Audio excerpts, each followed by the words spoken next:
Yeah. What's that? So average value.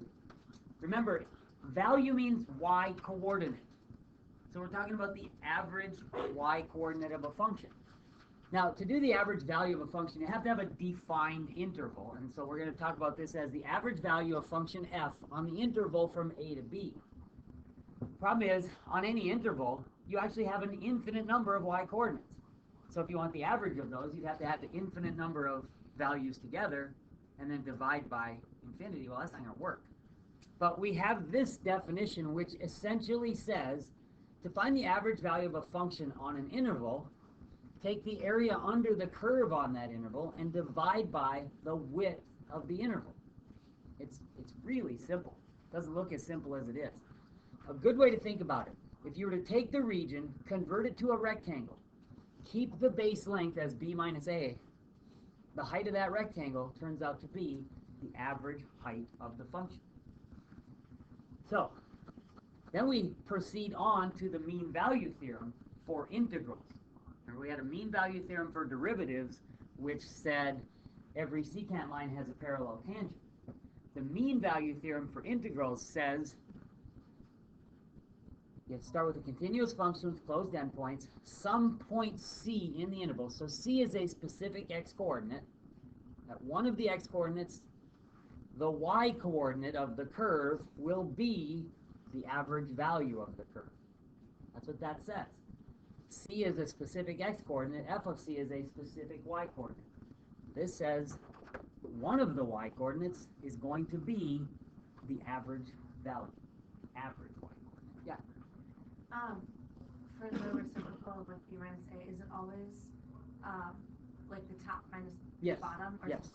No, it's always 1 over b minus a. Like Top minus bottom. Okay. Yes, always use that. Okay. So here's how we think of it. If I want the average value of the function 1/2 x squared on the interval from 0 to 3, the first thing I would do is I would calculate the area, and that turns out to be 4.5. Now, if the width is 3 and the area is 4.5, then the height on average is 1.5. Plain and simple. Again, what I said to do is think about it as a conversion to a rectangle. So I'm going to take this area, 4.5, and I'm going to convert it to a rectangle between 0 and 3. So if I want the area to be 4.5 and the length to stay 3 units, how tall does that rectangle have to be? 5. This 1.5 is by definition your average value. All it is area divided by width. Now, if I lay that rectangle over the top of the original region, you'll note that the rectangle intersects the curve. This is that point CF of C mentioned in the mean value theorem. The point where the function's y-coordinate is the actual average value. So this is the line y equals 1.5. One of the y-coordinates on this curve is 1.5. And the question will come out and ask you, find the x-coordinate of that point. So if I came out and I said, you know, there was a test last week and the average score on it was 80, that might not mean a lot to you.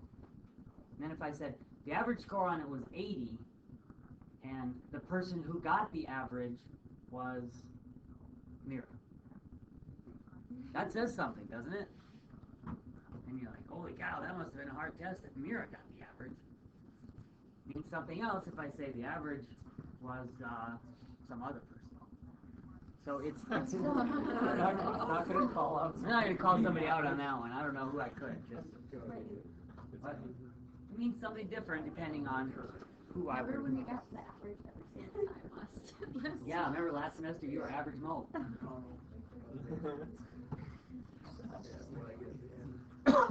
Okay. So feel free to use your calculator on this stuff for now. I want to find the average value of the function y equals the square root of x on the interval from 0 to 36. So that means we want to go from 0 to 36, do the square root of x. That'll give me the total area. And then I simply want to multiply that by 1 over 36 minus 0. Punch this into your calculator. Find me a number real quick. I know it's up there, but do it anyway. Prove to me you can.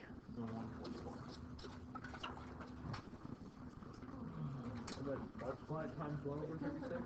Yeah. Well, just find the integral for me for now. Basically 144. It's 144, isn't it? So, here's what you just told me, Andrew. If I go from 0, 0 to 36, 6 on a square root curve, the total number of units there would be 144. Now, if I were to convert this to a rectangle, it would be shorter than the 6 at the right side, correct? But longer than the 0 on the left edge. If I were to convert this to a rectangle, keep it from 0 to 36, and maintain that area of 144, what would the height have to be? 4. The height of this rectangle is 4, and if I take 1/36 of this integral, which you told me is 144, I get 4. And then what we can do is we can continue on with this. I have it actually later on the slides, but if I were to lay this rectangle up here, they would intersect. There would be some point C, comma, 4. What would that C value end up being? 16. And if the question were about the mean value theorem, it would say find C between A and B, so find some x coordinate between 0 and 36, where the function square root of x takes on its average value, which turned out to be 4. So you'd be solving the following equation. The square root of C has to equal 4. C would be 16 units. Why are we changing it to a rectangle? That's just what the definition turns out to be.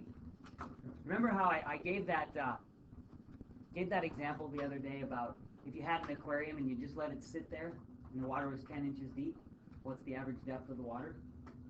10. Now if you shook it up, some of the water would go up, some of the water would go down, but what's the average depth going to be? It's still going to be 10, isn't it? Essentially what happens is you just let that settle back in. So I always treat it like I just let this thing settle to become a rectangle. And that's your average height. Take a quick moment, find for me the integral from -4 to +4,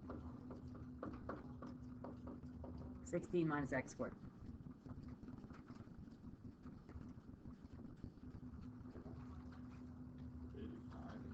How much? 85 and a third. Give it to me as a fraction. 256 over 3. 256 over 3?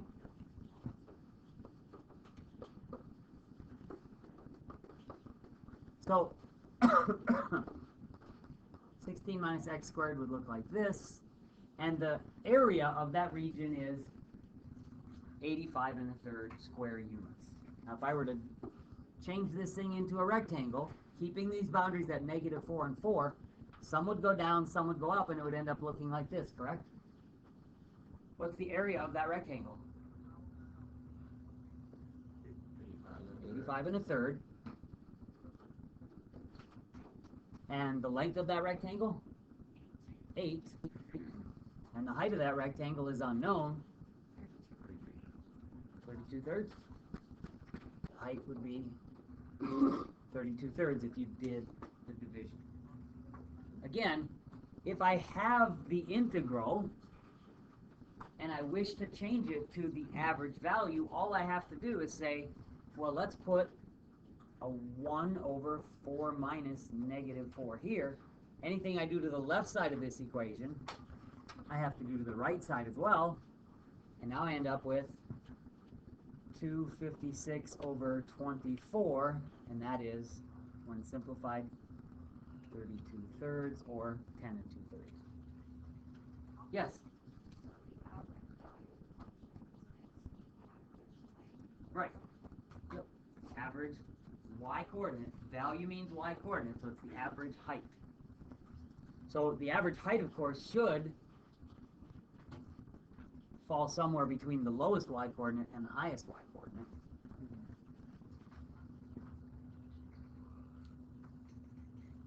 Okay, quick English translation for the mean value theorem for integrals then. A continuous function must intersect with its average value. One of the y coordinates on the curve has to be the average of all of the y coordinates. And the other way to think of it, if you took the region, converted it to a rectangle, the top of the rectangle has to pass through the curve.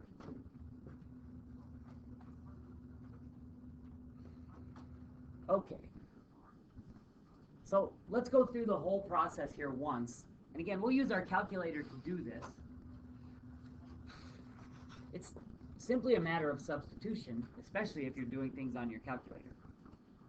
If f of x is 1/2 x squared, what's f of c? That's a really simple question.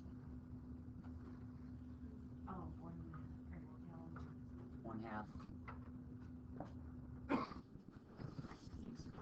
c squared. So this becomes 1/2 c squared equals 1 over b minus a. In this case, that's 1 over 3 minus 0 times the integral from 0 to 3 of 1/2 x squared. So what I'm asking you to find here is c. We'll be done with this thing when we have c equals, and then there will be a number. 1/2 c squared turns out to be 1/3. Just use your calculator right now and find the integral from 0 to 3 of 1/2 x squared. 4.5? 9/2?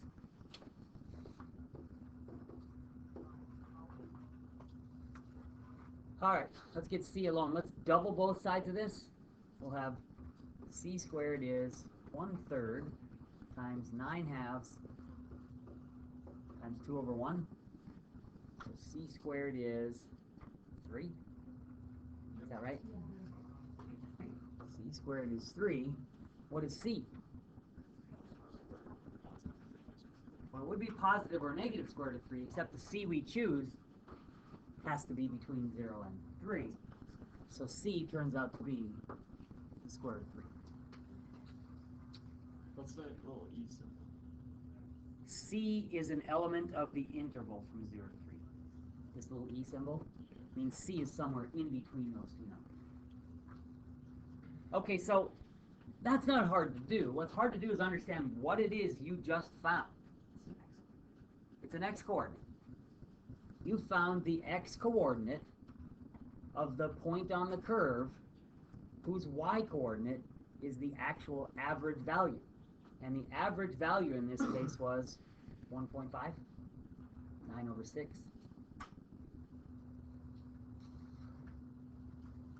One of the points on the curve has a y-coordinate that will match the average value. So we've got 1/2 x squared. Looks like that. This region on the interval from 0 to 3 has an area of, as you said, 9/2 or 4.5. If I take the average value, that average value turns out to be 1.5. The question is, what x-coordinate goes with that 1.5? And it happens to be the square root of 3. Alright, so symbolically pretty hard to deal with. Algebraically, not terrible. It's just a matter of making a bunch of substitutions. Conceptually, very hard to deal with. And that's where your practice will come in handy. Okay, so let me skip ahead a little bit here. Let's have a couple of fun questions. The driver averaged 40 miles an hour on a 200-mile trip. He then returned the 200 miles and averaged 50 miles an hour. What was his average speed for the entire trip? 45 is the Wrong answer. 42. 42 is a little bit low. Why did you guess 45? I was joking. Oh, you were. Yes. How did you know 45 was a bad answer? Because that's what you wanted us to say. What? I took the bait. You took the bait. 45 is the wrong answer. It is the trap answer, is what it is. 40 is an average, and 50 is an average in this problem, and you don't average averages. If you average averages, you're going to get a bad value, unless the divisor is the same. How long did this entire trip take? No, how long did it take? Ryan? 9 hours. What was the length of the trip? 400. So the average speed here would be 400 miles in 9 hours. How do you know that? Again, how did I know which part of it? Hours to get to. Well, 40 miles an hour to get 200 miles is 5 hours, and Oh. 50 miles an hour, 200 miles would be 4 hours. So we got 9 total hours invested here. Is this 44.4? Yeah. So that's the average speed. Change in distance divided by change in time, 400 miles traveled. Don't average averages. Now, there are instances when you can do that, but most people don't know that, and they don't know when they can and when they can't to get an accurate value. So it's just not a good idea. So let's suppose I give you a test, and a miracle happens, and you get 100 out of 100 on that test. And then I give you 3 homework assignments. And you get a 10 out of 10 on one, a 5 out of 10 on another one, and you just totally forget to do the third. Oh, that's not right. So at this point, if I calculate your grade, in my head, you've got 115 out of 130 points. What's your average? Not too bad. 88%? Roughly 88%? Just because Now, what's your homework average? 50. Homework average is 50%. Your test average is 100%. And if I average those, you're at 75%. Do not average averages. That's a bad idea. All right, with that in mind, let's do some really interesting problems. Let's say I'm thinking of some function f, and its average value on -2 to 3 is 10. Meanwhile, its average value on 3 to 9 is 8. Find the average value of the entire function on the interval from -2 to 9.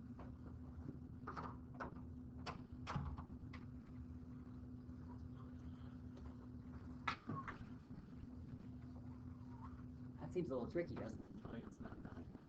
It's not what? 9. It's not 9. Very good. That's the first best guess. Now, if these widths, this one being 6 and the other one being 5, had those been the same, then you would have been okay to guess 9. That'd be the correct answer. Had they been the same width, then yeah, you'd have been good. But they're not. So what I want to do is I'm going to show you this problem done algebraically, and then I want to show you this problem done graphically or geometrically. I'll let you choose how you want to do it when the quiz rolls around.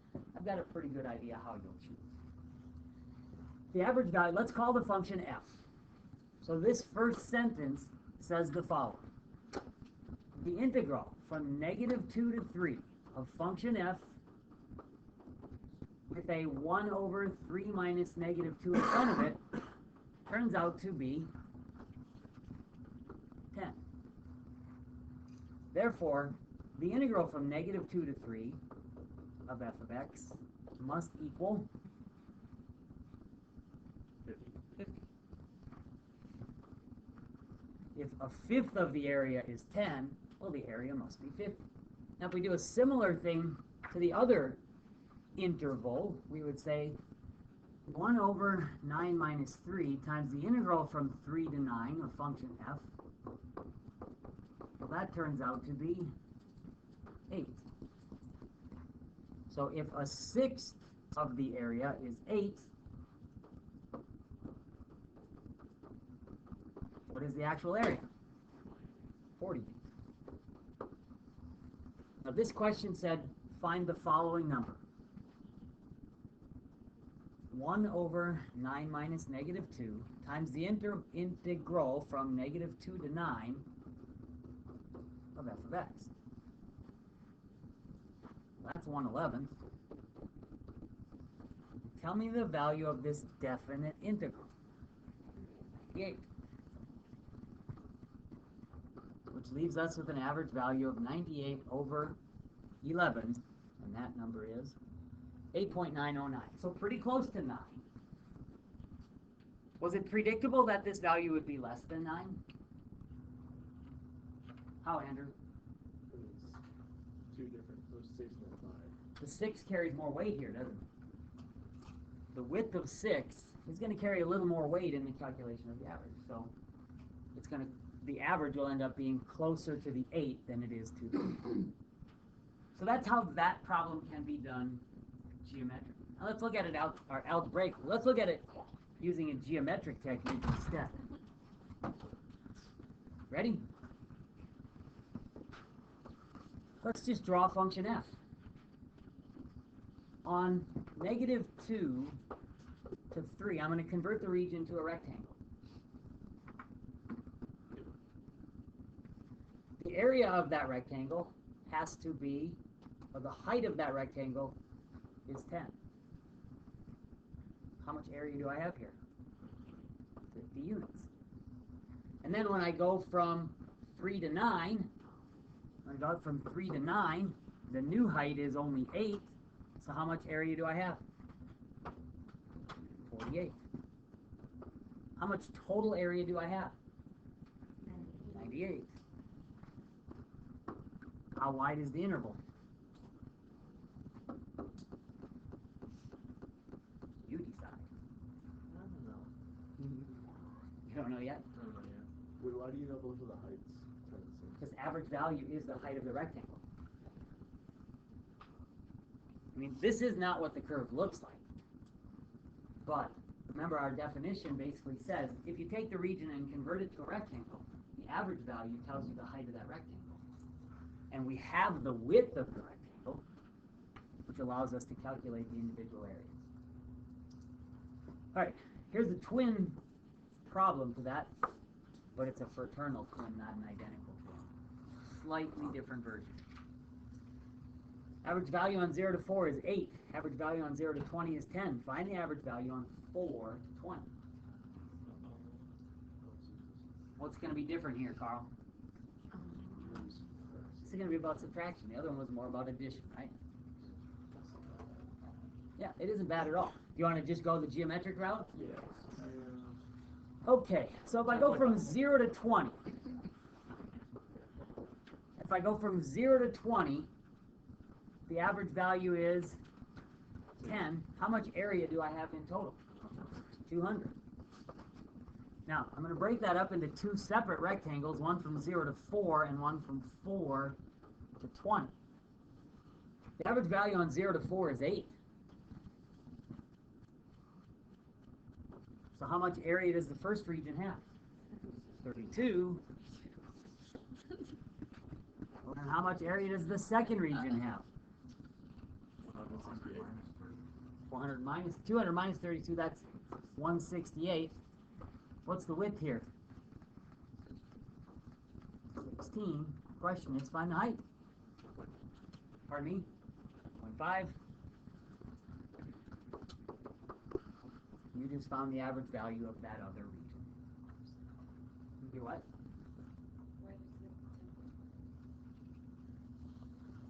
We're looking for the area of a square, or of a rectangle, and that would be the base times the height. We knew that area was 116, and we knew the base, so we simply used division to get the height. This 10.5 is 168 over 16. So there you have it. Now, I can pretty much promise you, you're going to see those two questions again. You're going to see it on a quiz Monday, and then you're going to see it again on the Chapter 5 test. I really like those two questions. Because to me, they take a bunch of the calculation out of it, and they require you to know one of two things.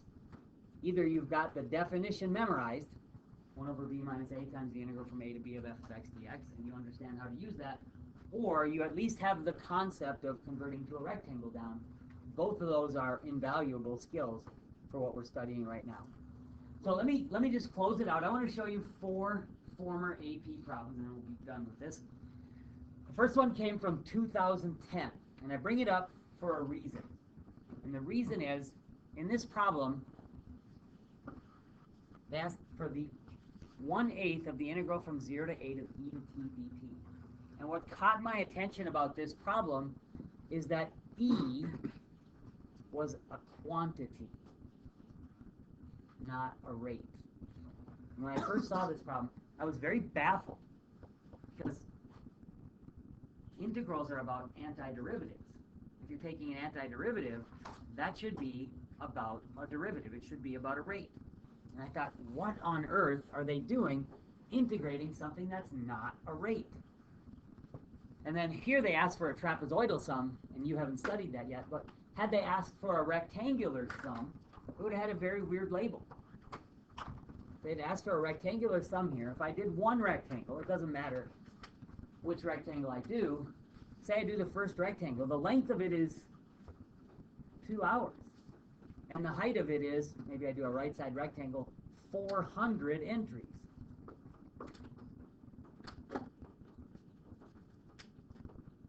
And so we'll just call it a height 4, but it means 400 entries. So what is the area with label of that particular rectangle? 8 entries times hours. Well, that's a 8 entries times hours. That's a very strange label. But what you have to understand is you have to grasp the concept of this 1/8 out front. Where did they get the 8 in the denominator?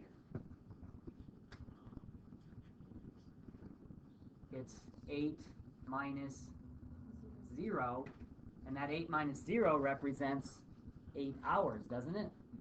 So overall, if we were doing the average value, we would come up with some number of entries hours, but then we would be dividing it by 8 hours, and what would the final label be? It would be some number of hundreds of entries only. So down here it says use a trapezoidal sum to approximate the value, and then using the correct units explain the meaning of this. Well, it's the average number of entries in the box at any given time over this 8-hour interval. So one thing to consider, when you're integrating something that's not a rate, it's always going to have a fraction sitting beside it. That'll allow it to make sense, because entries times hours makes no sense. But when you throw this 1/8 in, they're really throwing in 1 over 8 hours. That goes away. So that's the first thing to keep in mind. That happened again in 2011. If you were to calculate the area, the label on it would be minutes times degrees. Because, again, the h values are a quantity. They're not a rate of change of a quantity. Well, that confuses people when they integrate something that's not a rate. Integration of a quantity is a strange concept. But then this 1 over 10 is really 1 over 10 minus 0, and that 10 minus 0 is 10 minutes minus 0 minutes, turns out to be 10 minutes. So your label that would go with this would be minutes times degrees Celsius, turned around and divided by minutes, and the label turns out to be just degrees Celsius. Yeah? So everything about that is exactly the same as like other. Yeah.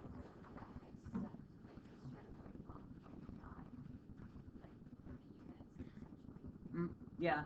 They try to throw you off, first of all, by asking you to integrate something that's not a rate. That's strange. When we integrate, and you'll learn this over the course of the semester, we integrate derivatives, not quantities. You don't integrate a position function. You integrate a velocity function. Okay, so now I want to show you 2 other questions. This question was in 2011, and it was about average value of a function. Oh, one other thing I'll mention about this question. A lot of people, because they're Americans, answered this question in Fahrenheit. They got the label wrong. I've told you this story, I think, haven't I? And they did all this calculus correctly, and then they wrote some number of degrees Fahrenheit. And so the people that we were grading it at first were marking it wrong over and over again. But then they came up with a judgment, and they said, you know what we're going to do? Because they get the calculus, and because they just don't get Celsius because we're Americans, essentially. So what they said was, we're going to treat Fahrenheit as a spelling error. They simply misspelled Fahrenheit. Which I thought was a classic way to give you credit for something. Do you miss anything for spelling errors? What? Do you miss anything for spelling errors? I mean, if you can spell Celsius, F-A-H-R-E-N, something like that, they're pretty forgiving spelling errors. Okay, so now this is the same test, 2011, and another of the major questions, and right here it says, find the average velocity. Well, that technically isn't a calculus question. How do you find average velocity? Change in distance divided by change in time. The problem with that is they don't have a formula that tells you where you were. So to get the average velocity, what you had to do here was the average value of the velocity curve. So what they were looking for in this problem was 1 over 6 minus 0 times the integral from 0 to 6 of this given velocity curve. And they let you use a calculator to get it. But people struggle with that because going all the way back to, say, 5th grade, most kids start to learn average velocity is just the change in position divided by change in time, and they gave us no means for calculating the change in position. You can get average velocity by taking the average value of the velocity curve. Maggie, I didn't have that. When it says 2 problems for 30 minutes, is 15 minutes per problem a lot? If you're good at it, it will be, yeah. Yeah. I mean, timing would not be an issue here. Is the speed of the particle increasing or decreasing at 5.5? Check the velocity at time, 5.5. Check the acceleration at time, 5.5. If they have the same sign, speed's increasing. If they have different signs, speed's decreasing. Find the average velocity. If you know the formula, it's right there. Total distance traveled. All you do to find total distance is integrate the velocity in absolute value. That's a topic we'll study later. And then when does it find the position at the time that it changes directions? Here they're asking us to actually create the position function, and that's again a topic we'll study at a later date, but it's a very simple topic. You probably could do it using your physics knowledge already. Okay, so 2011, question number 2, asked about average value but didn't mention average value. Question number 1 asked for an average value but didn't allow you to use the definition you probably would have thought of from before calculus. Put your hand up. Yeah.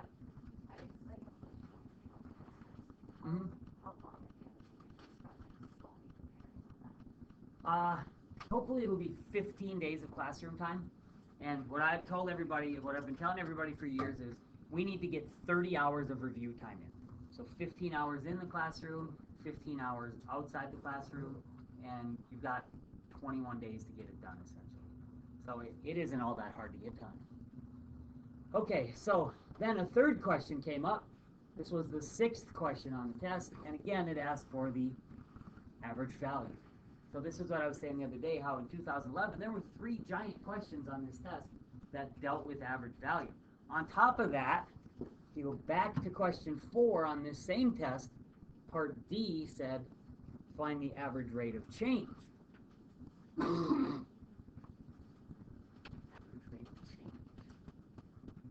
4 words, tell me how to find average rate of change. 5 words. No, it's not derivative. Slope of a secant line. Find the average rate of change on -4 to 3. They were asking for the slope of that segment. What equals the derivative? Instantaneous rate of change. So they had average value 3 times and average rate of change once. But a lot of people mix up the 2 concepts. So if you can't keep those 2 things straight, you're going to be in difficult straights on 4 different questions on this particular test. All right, so I asked you to get started on this the other day. Now I'm asking you to finish it today. Do your best. Tomorrow we'll answer questions first, then review. The quiz will be Monday. Again, that's a non-calculator quiz.